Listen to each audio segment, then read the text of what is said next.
Hey guys, Ahi here. One of the greatest pain points is not being understood, right? Not feeling like your spouse gets you. And here's what you do about it, okay? True story, Cam and I are driving down the road, okay? Driving down the highway on a trip. I missed the exit.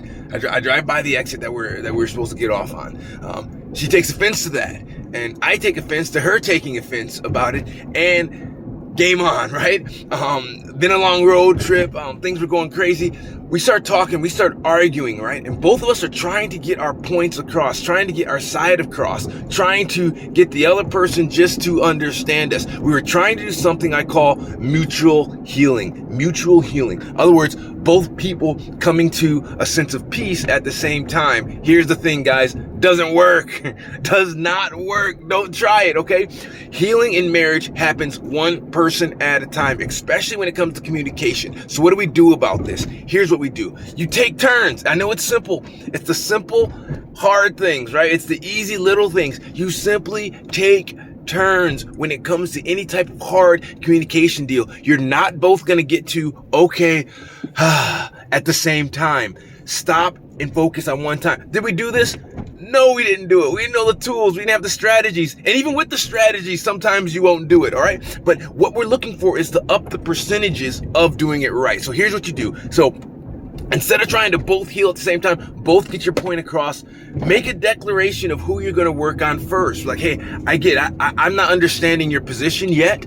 So let's talk about just the part about me missing the exit, all right? Let's just dive into that. Our rest of our road trip could have been completely different, guys. If we just would have stopped and stuck on one. Well, I felt like you weren't, for her side, I felt like you just weren't hearing me when I was telling you, hey, our exit's coming up. I felt like you were so into the book or so into the scenery that you weren't listening to me. And me stepping into that space instead of saying, well, you should have been more persistent, or maybe we just you've never missed an exit. I think that was my response at the time. Okay, instead of that, stepping into the space and being like, okay, I can get to how I can understand if I was trying to tell someone something and they weren't hearing me, they weren't listening to me, they weren't connecting to me, it'd be frustrating if then a bad result happened from that, okay? And now I've stepped into that space with her. Now, with some time, with actually being truthful, it can't be sarcastic. The goal is to get them to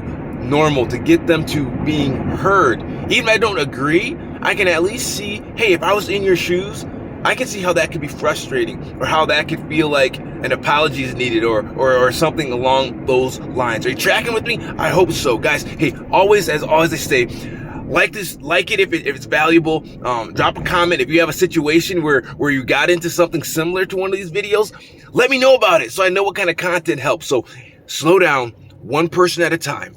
When they finally understand that you understand them, not that you so much agree, but that's, hey, you understand, now you switch to the other partner, and then you work to the same deal. Okay, well, here's what I was thinking about on that. I was stressed. I felt like I've been driving for 8 hours, and I missed one exit, and now, and then the other person can step into that space and be like, okay, I can see how if you're tired, you're stressed, you're trying to listen, and you're still getting blamed. I can see how that can be frustrating. It's not saying that, hey, you're right, I'm wrong. It's getting to understanding what is being communicated. Get that, and you've taken some of the biggest teeth out of most communication issues. All right, anyway, God bless you. Don't forget, like the video, share it, push it out there for somebody you don't know who may need a little bit of boost, okay? There are no magic pills. There are no magic pills in marriage, but as you collect more tools, little strategies, and start implementing them, the sum of the part is so much bigger than each part by itself. All right, take care. God bless you.